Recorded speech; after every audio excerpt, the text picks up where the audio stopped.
welcome. We are back yet again with very interesting conversation on Economic Times Think Diplomacy series, presented by BLS International, with Ambassador Aliki at her residence today. And I'll be speaking to her and talking to her about a range of issues, Nidhi. So what are some of the key highlights, that you're going to be touching upon during this interview?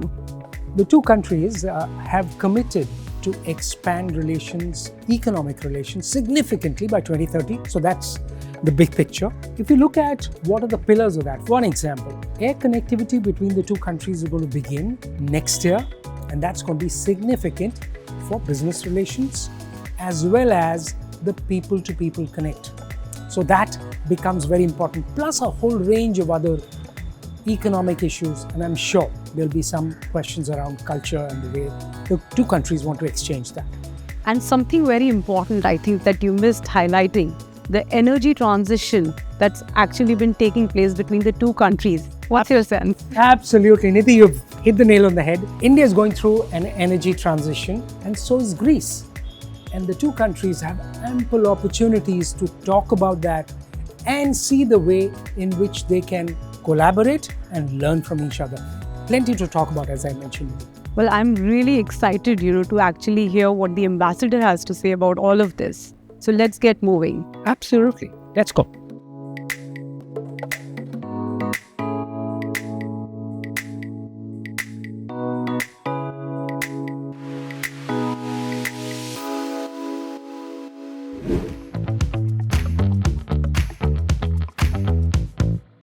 We're here at the residence of the Greek ambassador to India. And we're going to be talking about trade, about tourism, about a whole lot more that's happening between the two countries. Thank you so much, Ambassador, for taking out the time for us. Thank you for having me.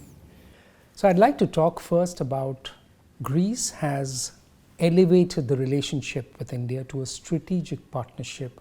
How does that open new doors? How does that create opportunities between the two countries?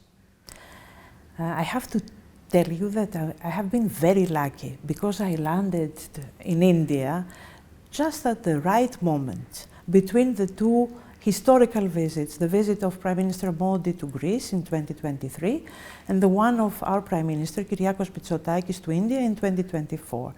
So I witnessed that upgrade of relationship.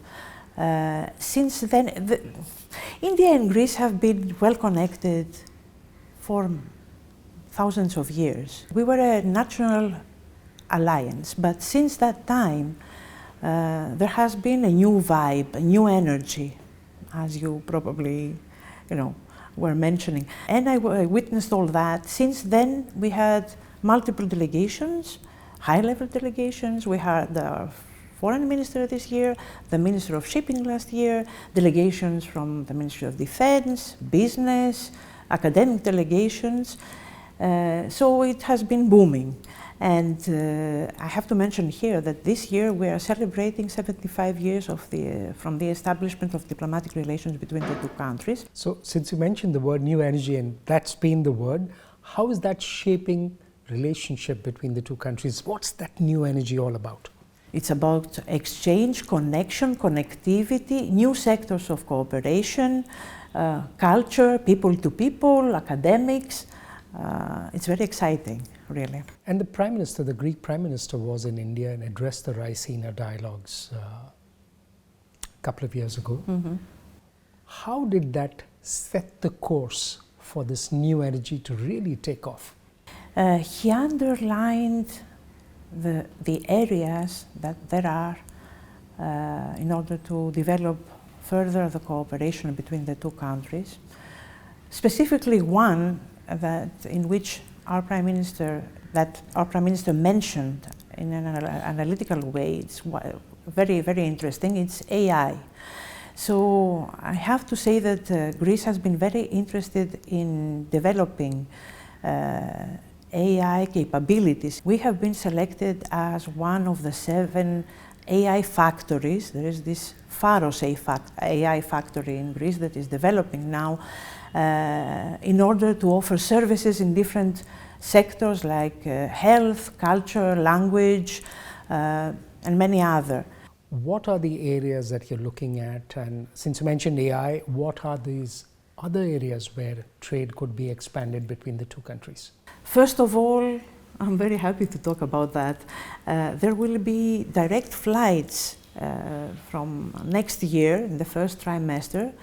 We have two companies, Indigo and Aegean Airlines, that will start direct flights from India to Greece and vice versa. So we consider that these flights will encourage, connectivity, contacts between businesses, and so on and so forth. The other thing is that when the two prime ministers met, they advised on creating common chambers of commerce, Greek and Indian. So many chambers of commerce of both sides had heard the cue and are striving to connect, and we already have 2 or 3 that are connecting. They have signed MOUs, and this is very helpful for business. And of course, we should not forget that right now we are in the final stretch of negotiation concerning the EU-India Free Trade Agreement. We really think that once the free trade agreement has concluded, it will really facilitate trade and investment for both sides, and it will be highly beneficial. Mm-hmm. So since you mentioned about the two prime ministers suggesting to the business chambers that they should have a common chamber, how could that elevate the way businesses connect with each other, and what opportunities of partnerships does that open up? I think that, of course, this business-to-business connection and facilitation is precious, and we have already seen that after the elevation of our relationship to a strategic one. That has been, businesses have been encouraged really to connect with each other. There have been delegations. They have participated in exhibitions on both sides. Mm-hmm. They have signed, as I mentioned, MOUs. I'm sure personal contact facilitates business, so that's the way that it has been, and it can be encouraged and elevated. Mm-hmm. Since we spoke about this contact between businesses, I just made some notes about some of the sectors where the two countries are looking to cooperate and work together. Space science, nanotechnology, biotechnology as areas of cooperation. And when the Prime Minister of Greece came to India, he came with a large delegation of CEOs. How does that open new doors? Of course, as I mentioned, people-to-people contact. I think you feel different when you've met the person. Mm-hmm. That helps to have confidence, trust between companies, and encourages two-way exchange of companies. So we have seen, indeed, the delegation that followed the Prime Minister, the accompanied the Prime Minister last year, was large for Greece, and they have met a lot of people. They have started having contacts with a lot of people, and we have witnessed a mobility of business people both ways, which is unprecedented. Mm-hmm. So from our side, we're very happy, and we're looking forward to enhance that even more in the years to come. Mm-hmm. Mm. One of the areas where the two countries are also cooperating and talking of is renewable energy. How could that be an opportunity, learning from India and also learning from Greece, learning from each other? We have been keen in developing our assets because we are really nicely placed geographically, and from a climate point of view. Greece really wishes to become a hub for electricity coming from green energy. A hub in order to transfer energy to our neighboring countries, the Balkans, Northern Africa, the Middle East, Europe. This has been achieved in a large degree, and also we are in a good track to attain our aim, which is right now 80% of energy coming from renewables. Another sector where we are going forward and there is heavy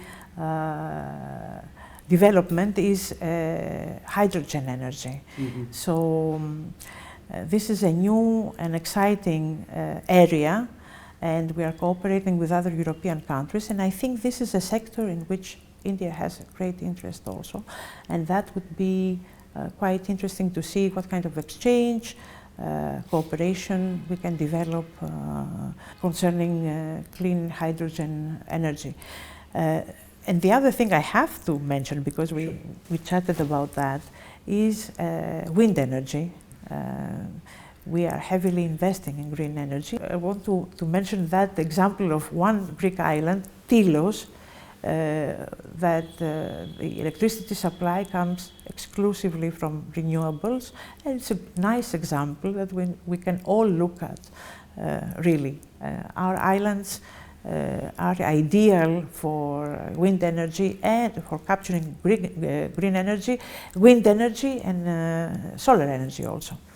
So there's a lot of potential in this area.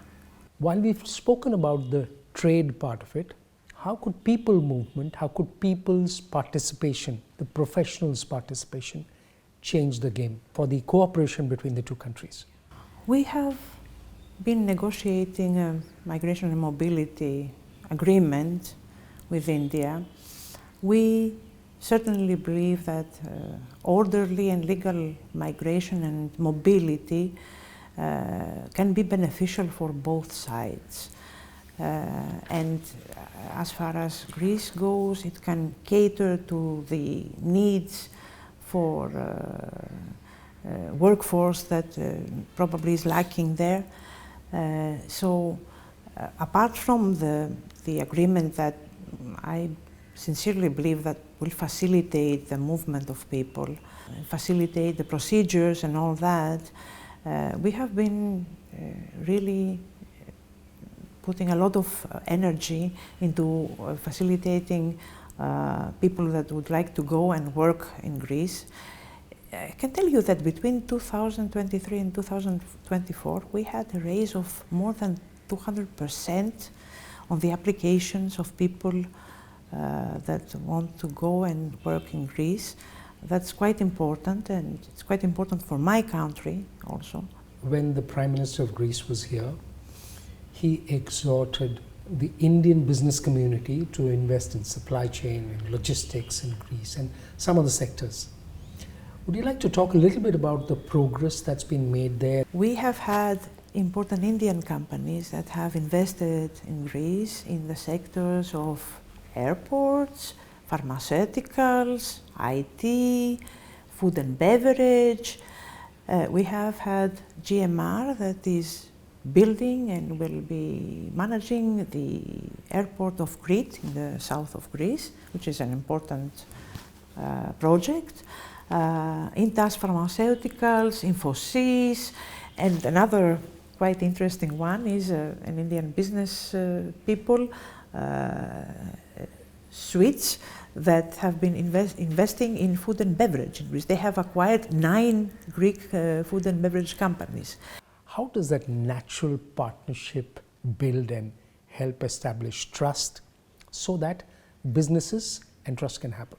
We have been trying to figure out ways for a long time to establish a direct flight, and I'm so happy that I'm here when these direct flights, because there will be multiple, will start. But since you mentioned connectivity, I'd like to elaborate, say a few words about connectivity between India and Greece in general, because there have been ideas and projects, and especially a very forward-looking project, IMEC project, that I think it's really built for the 21st century.